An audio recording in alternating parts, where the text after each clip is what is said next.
مسیح میں آپ کی سلامتی ہو۔ امید کرتا ہوں کہ آپ سب خوشی سے ہوں گے، خیر خیریت سے ہوں گے۔ آج کا جو ہمارا سوال ہے وہ پیدائش کی کتاب اور 30 باب سے ہے۔ تو اس سے پہلے ہم 30 باب کو بھی اچھے سے اسٹڈی کر چکے ہیں اور اس میں جتنے بھی سوال تھے وہ کلیئر کر چکے ہیں۔ آج یہ 30 باب کا آخری سوال ہے، اس کے بعد چوتھے باب کی اسٹڈی شروع کریں گے۔ تو 30 باب میں 22 آیت میں جو سوال ہے وہ 22 آیت کو ایک دفعہ میں پڑھ دینا چاہوں گا۔ اور خدا نے کہا، دیکھو انسان نیک و بد کی پہچان میں ہم میں سے ایک کی مانند ہو گیا ہے، اب کہیں ایسا نہ ہو کہ وہ اپنا ہاتھ بڑھائے اور حیات کے درخت سے بھی کچھ لے کر کھائے اور ہمیشہ جیتا رہے۔ تو سب سے پہلے ہم اس آیت پہ فوکس کریں گے۔ اس آیت کے جو پارٹ ہے نا، اس کو 3 پارٹ میں تقسیم کرتا ہوں۔ پہلا حصہ، اور خدا نے کہا، دیکھو انسان نیک و بد کی پہچان میں ہم میں سے ایک کی مانند ہو گیا۔ تو نیک و بد کی پہچان میں ہم میں ایک کی مانند ہو گیا، 2 پارٹ یہ ہے۔ اور اب کہیں ایسا نہ ہو کہ اپنا ہاتھ بڑھائے اور حیات کے درخت میں سے لے کر کچھ کھا لے۔ 3 پارٹ ہیں، 3 حصے ہیں اس آیت کے۔ تو ہم حصہ بہ حصہ پھر اس کو سمجھتے ہیں کہ یہ کیا اس آیت میں کیا چیز بیان کرنے کی کوشش کی ہے، اور سوال ہے کہ انسان کس کی مانند ہو گیا۔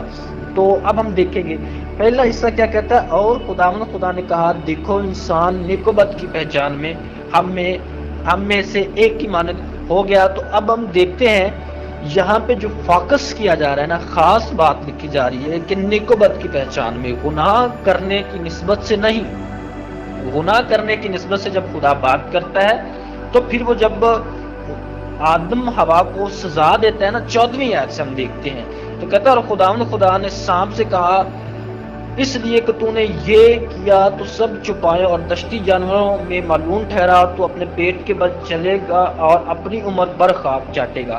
تو خدا جب سزا جزا دے رہا ہے، جب خدا نے سزائیں مقرر کی تو وہ ایک بار وہ سانپ کو دیتا ہے، اور پھر اس کے بعد 15ویں آیت میں 16ویں آیت میں عورت کو دیتا ہے، اور پھر 17ویں آیت میں آ کر جو ہے آدم کو بھی وہ سزا دیتا ہے، اور اس کے بعد پھر 18ویں آیت میں وہ زمین کے متعلق کہتا ہے، اور آدم کو کہتا ہے کہ تو اس کو جوتے گا اور پھر تو خون پسینے کی کمائی کھائے گا۔ اور پھر آدم حوا ننگے تھے، پھر ان کو چمڑے کے کرتے پہناتا ہے۔ آپ اس ترتیب کو سمجھ رہے ہیں کہ خدا جب باغ میں آتا ہے تو وہ اس آدم حوا اس سے شرماتے ہیں، کہتے ہیں ہم ننگے ہیں۔ اب ننگے ہیں تو خدا پوچھتا ہے کیا ہوا، تم نے وہ پھل کھا لیا؟ تو اس سٹوری کو آپ نے اچھے سے سمجھنا۔ جب تک ہم سیاق و سباق نہیں سمجھتے ہم آیت کو سمجھ ہی نہیں پائیں گے کبھی بھی۔ تو یہاں پہ جو سٹوری آ رہی ہے، جو بات ہمیں شروع سے سمجھ آ رہی ہے کہ یہاں پہ خدا نے ایسا کیوں کہا کہ ہم میں سے ایک کی مانند ہو گیا۔ تو خدا نے پوچھا آدم حوا سے کیا ہوا، انہوں نے کہا کہ ہم ننگے ہیں، ہم شرما رہے ہیں، اس لیے ہم نے اپنے آپ کو چھپا لیا۔ تو پھر خدا نے سزا ان کو دی، پہلے سانپ کو دی، پھر عورت کو دی، عورت کے بعد جو بات ہوئی ہے پھر آدم کو دی۔ اب سزا جزا ختم ہو گئی ہے۔ اب آدم حوا کو خدا نے ان کی برہنگی کو ڈھانپنے کے لیے کیا کیا، ان کو چمڑے کے کرتے بنا کے دیے۔ اب اس کے بعد کی بات ہے 22ویں آیت۔ 22ویں آیت میں اب وہ گناہ کو نہیں دیکھ رہا، اب وہ بدی کو نہیں دیکھ رہا، اب وہ دیکھ رہا ہے کہ انسان جو ہے اب نیک و بد کی پہچان میں، یعنی کہ وہ اچھے اور برے کی پہچان بھی رکھنا شروع کر گیا ہے۔ ٹھیک ہے، اب گناہ کا پوائنٹ نہیں رہا، کیونکہ گناہ کے متعلق، نافرمانی کے متعلق جو باتیں تھی، جو سزا تھی، وہ خدا نے وہاں پہ مقرر کر دی، خدا نے دے دی۔ اب جو پوائنٹ ہے وہ یہاں پہ یہ ہے کہ نیک و بد کی پہچان۔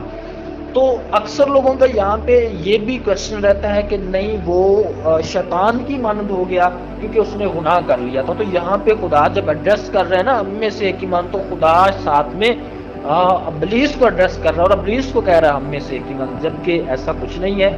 اور جو اس نے گناہ کیا تھا اس کی سزا جزا خدا دے چکا، اور اس کے بعد پھر خدا نے اس کی برہنگی کو ڈھانکا اور اس کو پھر چمڑے کے کرتے دیے۔ اور اس کے بعد کی بات ہے، اب یہ بات کلیئر ہو گئی ہے کہ خدا نے جب کہا ہم میں سے ایک ہی مانند، تو یہاں پہ شیطان جو ہے وہ بالکل بھی ایڈریس نہیں ہو رہا، خدا اپنے ساتھ اس کو نہیں جوڑ رہا۔ اور جب ہم دیکھتے ہیں کہ نیکوبد، اب نیکوبد کی پہچان مطلب کہ خدا بھی اچھے اور برے کی پہچان رکھتا ہے، کیونکہ شیطان نے ان کو یہ بتایا تھا، اور شیطان اس بات کو جانتا تھا۔ جب ہم 5 آیت کا مطالعہ کرتے ہیں تو 5 آیت میں لکھا ہے بلکہ خدا جانتا ہے کہ جس روز تم اسے کھاؤ گے تمہاری آنکھیں کھل جائیں گی۔ ابلیس جانتا تھا کہ جس روز یہ کھائیں گے ان کی آنکھیں کھل جائیں گی، اور پھر کہتا ہے کہ اور تم خدا کی مانند نیکوبد کو جاننے والے بن جاؤ گے۔ ابلیس یہ جانتا تھا کہ یہ خدا کی مانند نیکوبد کو جاننے والے بن جاؤ گے، یہ اس کا سچ تھا۔ اور جو اس کا جھوٹ تھا وہ 4 آیت میں، تب سانپ نے عورت سے کہا کہ تم ہرگز نہیں مرو گے، لیکن ان پہ موت واجب ہوگی، لیکن ان پہ موت رائج ہو گئی۔ تو شیطان نے آدھا سچ بولا تھا، آدھا جھوٹ بولا تھا۔ تو اسی طرح ہم جب مسیح کی آزمائش کے وقت دیکھتے ہیں تو مسیح کو بھی جب وہ آزما رہا تھا تو وہاں پہ بھی بہت سی ایسی باتیں، بلکہ ساری باتیں، جب بھی ابلیس نے کہا، جب بھی ابلیس نے کوئی بھی بات کی تو بائبل سے، اولڈ ٹیسٹمنٹ سے، خدا کے کلام میں سے، تو مطلب کہ وہ سچ بھی بول سکتا ہے۔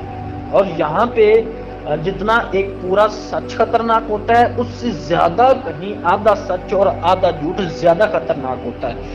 یہاں پر بھی کچھ ایسا ہی ہوا، ابلیس نے آدھا سچ بولا اور آدھا جھوٹ بولا، اس کو زیادہ خطرناک موڑ دے دیا، اور آدھا سچ بول کے ان کو قائل کر لیا، اور پھر آدھا جھوٹ جو ہے وہ ان کی زندگی کو تباہ کر گیا۔